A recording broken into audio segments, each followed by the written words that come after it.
Hello viewers, আজকে আমরা আসলে মূলত প্রাচীন আরবের যে প্রধান তিন যে দেবী, সেই প্রধান তিন দেবীর মূল বিষয়গুলো আসলে তুলে ধরছি। এখন আমি আছি মূলত হাত্তার একটি যে মার্কেট নিকটবর্তী একটি যে লেক রয়েছে, খুবই দৃষ্টিনন্দন। বৃষ্টির পরবর্তী সময় একদম পানিতে কানা কানা পরিপূর্ণ, খুব সুন্দর একটি ভিউ। সো সেই ভিউটি আসলে দেখার পাশাপাশি মূলত এই দেব দেবীর যেই প্রাচীন আরবের দেবীদের যেই কাহিনী, সেটি মূলত আসলে তুলে ধরছি। পৃথিবীর ইতিহাসে হাজার বছর আগে থেকে আসলে মূলত মানুষ বিভিন্ন দেবদেবীর উপাসনা ওই সময় থেকে কিন্তু করে আসছে, প্রাচীন যুগ থেকে। কম বেশি অনেক দেশে আসলে এসব প্রাচীন দেবদেবীর মূর্তি কিন্তু এখনও লক্ষ্য করা যায় এসব দেশগুলোতে। তার এই ধারাবাহিকতা মূলত প্রাচীন ভারতবর্ষ এবং গ্রিস অঞ্চলের অনেক দেবদেবীর নাম আমরা আসলে শুনেছি এবং তাদের মূর্তিও কিন্তু দেখেছি। তবে আজকে আমরা যে বিষয়টি আলোচনা করব সেটি হচ্ছে প্রাচীন আরবের কিছু জনপ্রিয় এবং প্রভাবশালী যে দেবী রয়েছে সেগুলো সম্পর্কে। এমনিতে সাধারণত আমরা জানি যে ইসলাম আগমনের পূর্বে আরবের লোকেরা কিন্তু বহু দেবদেবীর উপাসনা করত। এছাড়া কাবাগরেও কিন্তু মূলত তাদের যে 360টি মূর্তি স্থাপন করেছিল বলে আমরা জানি যেটি। তবে এদের মধ্যে সবচেয়ে প্রভাবশালী তিন দেবীর নাম আসলে আলাদা করে উল্লেখ করা হয়েছে। মূলত আল লাত, আল উজ্জা এবং মানত নামের এই প্রধান দেবীর কথা কিন্তু উল্লেখ করা হয়েছে। প্রাচীন আরবের যেই পত্তলিকরা, তারা মূলত এই তিন দেবীকে তাদের আল্লাহর কন্যা হিসেবে মূলত বিশ্বাস করত এবং এদের পূজাও করত তারা। আরবদের এই দেবদেবীর মূর্তি সম্পর্কে কিন্তু আল্লাহ সুবহানাহু ওয়া তাআলা পবিত্র কোরআনে এদের সম্পর্কে বলেছিলেন যে তোমরা কি ভেবে দেখেছো লাত এবং উজ্জা সম্পর্কে, এবং তৃতীয় আরেকটি মানাত সম্পর্কে। এই মূলত তিনটি দেবদেবীর কথা এখানে বলা হয়েছে। তবে কি তোমাদের জন্য পুত্র সন্তান এবং আল্লাহর জন্য কন্যার সন্তান, তাহলে এই বন্টন মূলত অসঙ্গত। এটি আসলে মূলত কোরআনে মেনশন করা হয়েছিল। এগুলো তো কেবল আসলে কিছু নাম যা তোমরা এবং তোমাদের পূর্বপুরুষরা মূলত রেখেছে, যার সমর্থে আল্লাহর কোনো দলিল বা প্রমাণ প্রেরণ করেননি। তারা তো কেবল অনুমান এবং নিজেদের যেই প্রবৃত্তি রয়েছে সেটি অনুসরণ করে, অথচ তাদের কাছে তাদের রবের পক্ষ থেকে পথ নির্দেশন এসেছে। এটি আসলে সূরা আল কোরআনের কিন্তু সূরা নাজমে আসলে উল্লেখ করা হয়েছে। আয়াত নাম্বার যদি বলি সেটি হচ্ছে 19 থেকে 23 নম্বর আয়াতে। ওই সময় মূলত প্রাচীন আরবের যে পৌত্তলিকদের বিশ্বাস ছিল যেহেতু এই তিন দেবী আল্লাহর কন্যা, তাই তারা মূলত নিজেদের জন্য কন্যা সন্তান নেয়াকে অনেকটা অভিশাপ হিসেবে আসলে মেনে নিত। প্রক্ষান্তরে যদি পুত্র সন্তান লাভের আশায় তারা কিন্তু ওই সময় প্রার্থনাও করত। মক্কার পৌত্তলিকরা আসলে ওই সময় মনে করত যে ফেরেশতারা হচ্ছে আল্লাহর কন্যা, লাত উজ্জা মানাত হচ্ছে তাদের আসলে একটি প্রতিকৃতি বা ছবি। কেউ কেউ আবার এরকম ধারণা করে যে জিনদের স্ত্রী বা পরীরা আল্লাহর কন্যা, তাই তারা তাদের প্রতিমাগুলোকে আসলে কল্পনা করত নারী রূপে। তারা নির্ধারণ করেছিল আল্লাহর স্ত্রীলিঙ্গ আল্লাত, আর পার্থক্যসূচক বিশেষণের শব্দরূপে আসলে তাজুজের স্ত্রীলিঙ্গ উজ্জা ব্যবহার করত। সো ভিউয়ার্স, এখন আমরা জেনে নিই আসলে মূলত আল লাতের যেই মূর্তিটি ছিল সেটি সম্পর্কে বিস্তারিত। ওই সময় আসলে ইসলাম পূর্ব যুগে মক্কা সহ আরব উপদ্বীপে আসলে মূলত এই দেবীর উপাসনা করা হতো। তাকে যুদ্ধ, শান্তি ও সমৃদ্ধির দেবী হিসেবে ওই সময় বিবেচনা করা হতো। এক হাতে খেজুর পাতা সহ সিংহের সাথে আল লাতের প্রতিমূর্তি দেখা যায়। মূলত উত্তর আরবের এই দেবীর উপাসনা ওই সময় বেশি হতো, তবে মক্কার হেজাজ অঞ্চলেও তার উপাসনা হতো এবং এই চর্চা ওই সময় সিরিয়া পর্যন্ত বিস্তৃত ছিল। আল লাতের মূলত প্রতীক ছিল চাঁদ, তাকে তিন দেবীর মধ্যে শ্রেষ্ঠ হিসেবে ধরা হতো। ওই সময় মূলত আল লাতের যে প্রধান উপাসনা কেন্দ্র ছিল সেটি মূলত তায়েফের যেই ফালমিরাতে ছিল। সেখানে লেডি অব দ্য টেম্পল হিসেবে মূলত পরিচিত ছিল এই লাতের প্রতিকৃতিটি। তাকে মূলত গ্রিক দেবী অ্যাথেনা এবং রোমান দেবী মিনার্ভার সাথে তুলনা করত ওই সময়। তবে গ্রিক ইতিহাসবিদ হেরোডাটাসকে তাকে আফ্রোদিতির সাথে ওই সময় তুলনা করা হয়েছিল।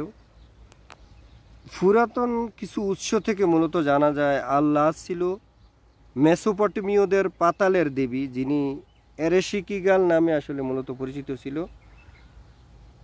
কার্থেজে তাকে আল্লাতু নামেও ওই সময় ডাকা হতো এই দেবীকে। আরবের পৌত্তলিকরা মূলত আল্লাহর স্ত্রীলিঙ্গী হিসেবে আল্লাহকে আসলে নির্ধারণ করেছিল। কাবাগরে তারা তাকে আসলে প্রদক্ষিণ করত এবং তার উদ্দেশ্যে স্তুতি বাক্য ওই সময় পড়তো। বিশেষ করে শান্তি, সমৃদ্ধি, দয়া ও কল্যাণের জন্য তারা আসলে তাকে মূলত স্মরণ করতো বা ডাকতো। শত্রুর হাত থেকে রক্ষা, আক্রমণকারীর বিরুদ্ধে প্রতিশোধ এবং অনুকূল আবহাওয়ার জন্য মূলত তাকে স্মরণ করতো। এছাড়া ওই সময় মূলত গাছ, কৃষি, উর্বর মাটির দেবী এবং ব্যবসা বাণিজ্য, সম্পদ ও শক্তির স্বর্গীয় দেবী হিসেবেও মূলত তাকে ওই সময় সম্মান করতো ওই আরবের লোকেরা। তার উদ্দেশ্যে আসলে অনেক কবিতাও লেখা হইতো ওই সময়। তায়েফে তার মন্দিরে অনিক্স নামের বিশেষ রত্ন পাথর যে ছিল, সেগুলো পাওয়ার পর মূলত এগুলোকে তার জন্য তারা পবিত্র বলে মনে করা হতো। বিভিন্ন মূল্যবান অলংকার দিয়ে মূলত আল্লাতের মূর্তিটিকে তারা ওই সময় সজ্জিত করেছিল এবং ওই জায়গাটি তারা পবিত্র মনে করতো। তাই সেখানে কোনো গাছও কাটা হতো না, আবার কোনো প্রাণী শিকার করাও হতো না, এমনকি মানুষের রক্ত জড়ানো ওই সময় নিষিদ্ধ ছিল। ওই সময় মূলত আল্লাতের মন্দিরে একটি পুরুষ মূর্তি ছিল। ওই কল্পিত পুরুষ তার জীবদ্দশায় মূলত ঘি ও ছাতু দ্বারা হাজিদের ওই সময় আপ্যায়ন করত। তার মৃত্যু হলে লোকেরা তার কবরের চতুর্দিকে ওই সময় তাওয়াফ শুরু করে দিল, যে সময় ও মারা গেল। পরবর্তী সময় তার মূর্তি বানিয়ে শুরু হলো পূজা অর্চনা। ওই সময় মূলত তায়েফের বনি সাকিফের একটি প্রতিমার নাম ছিল লাত। নাখলা নামক স্থানে ছিল এই লাত নামের একটি কুঠুরি। ওরা ওই কুঠুরিরও মূলত পূজা করত। সো ভিউয়ার্স, এখন আমরা আল উজ্জা নামের যে দ্বিতীয় প্রধান দেবীটি রয়েছে সেটি সম্পর্কে বিস্তারিত তুলে ধরছি।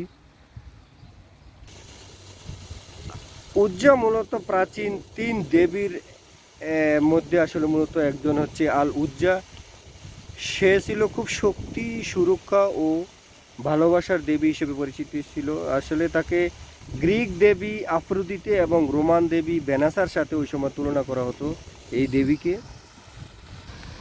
উজ্জা দেবীর আসলে মূলত প্রতীক ছিল তিনটি গাছ, যেগুলোকে একিশিয়া হিসেবে পরিচিত ছিল, এবং পেট্রা ছিল তার প্রধান উপাসনার যেই কেন্দ্র। ওই সময় ওটা ছিল তাদের প্রধান উপাসনা কেন্দ্র। মক্কা অঞ্চলে আসলে মূলত তার উপাসনা করা হতো। তবে মক্কার পূর্বে তায়েফের নাখলা নামক স্থানে এই দেবীর মন্দির ছিল ওই সময় কুরাইশরা সমৃদ্ধি ও কল্যাণের আশায় মূলত এই উজ্জা দেবীর পূজা করত। পাথরের পরিবর্তে আসলে মূলত তার মূর্তিটি ছিল তিনটি একিশিয়া গাছ, মতলব সংক্ষেপে এটিকে আসলে বাবল জাতীয় গাছ হিসেবে চেনা হয়, এবং এই গাছের মধ্যে মূলত দেবীর আবির্ভাব হতো বলে ওই সময় বিশ্বাস ছিল তাদের মধ্যে। কিন্তু ইসলাম গ্রহণের পর খালিদ বিন ওয়ালিদ রাদিয়াল্লাহু তাআলা আনহু এই গাছগুলো কিন্তু কেটে ফেলেন। তিনি ওই মন্দিরের যে শেষ রক্ষাকর্তাও কিন্তু ওই সময় মেরে ফেলেন। ওই সময় মূলত উজ্জা ছিল বনি গাতফান জনপদের একটি প্রতিমা। এটি মূলত প্রতিষ্ঠিত করে সাইদ ইবনে সালেস গাতফানি নামে এক ব্যক্তি। সে একবার মক্কা শরীফে দেখতে পেলে লোকজন সাফা ও মারোয়া পাহাড়ের দুটোর মধ্যে আসলে মূলত ওই সময় দৌড়াদৌড়ি করছে, বা আফান জনপদে ফিরে এসে সে কী করলো, ওই সময় তাদের গোত্রের লোকদের বলল, দেখো মক্কাবাসীদের মূলত তাদের রয়েছে সাফা ও মারোয়া, এবং তোমাদের কিন্তু সেই রকম আসলে কিছুই নেই। তারা আসলে একজনের উপাসনা করে ওই সময় আল্লাহ সুবহানাহু ওয়া তাআলার উপাসনা করত, তবে তোমাদের তো কোনো উপাস্য নেই। এই কথা কিন্তু তিনি বর্ণনা করেন। তার এই কথা শুনে লোকেরা বলল, তাহলে আমরা কি করতে পারি? সাঈদ বলল, আমি সব কিছু ঠিকঠাক করে দেব। এই কথা বলে সে মূলত সাফা ও মারোয়া পাহাড় থেকে একটি করে পাথর আনলো। মূলত কিছুটা দূরত্ব রেখে এক খোলা ময়দানে পাথর দুটি ওই সময় স্থাপন করেছিল এবং বলল, এই দুটি পাথরেই তোমাদের সাফা ও মারোয়া। এরপর মধ্যবর্তী এক বৃক্ষের নিচে মূলত এই তিনটি বৃহৎ পাথর সাজিয়ে দিয়ে বলল, আর এটা হচ্ছে তোমাদের প্রভু। তখন থেকে আসলে মূলত লোকেরা সেখানে দৌড়াদৌড়ি শুরু করলো এবং পূজা করতে লাগলো মধ্যবর্তী পাথর, এই পাথর তিনটির। সো ভিউয়ার্স, এখন আমরা যে মক্কার প্রধান তিন দেবীর যেই সর্বশেষ দেবী রয়েছে সেটির নাম ছিল মানাত, এবং এই মানাত সম্পর্কে বিস্তারিত তুলে ধরছি। সে ছিল আসলে ওই সময় সৌভাগ্য, দুর্ভাগ্য এবং সময় ও মৃত্যুর মূলত দেবী ছিল। প্রধান তিন দেবীর মধ্যে আসলে সে ছিল সবচেয়ে প্রাচীন। তাকে গ্রিক দেবী আনাঙ্কার সাথে ওই সময় মূলত তুলনা করা হয়েছিল। ওই সময় ধারণা করা হয় যে আসলে এই নামটি মূলত আরবি মূল শব্দ মানা থেকে এসেছে, যার অর্থ হচ্ছে নির্ধারণ করা। এটি আরবি শব্দ মানিয়া থেকে এসেছে, যার অর্থ আসলে ভাগ্য। নামের এই দুটি নামের অর্থই কিন্তু এই দেবীর কাজের সাথে সঙ্গতিপূর্ণ। অনেকেই দেবতা হুবালকে এই দেবীর স্বামী বলে আসলে ওই সময় মনে করত। প্রাচীন আরবের লোকেরা তার নামের সাথে মিল রেখে মূলত তাদের সন্তানের নাম রাখত আব্দুল মান্নাত এবং জাইদ মান্নাত।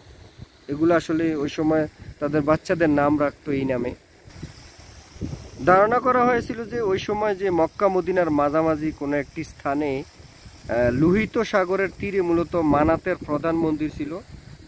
তার একনিষ্ঠ উপাসক ছিল বনু আউস এবং বনু খাওরাজ।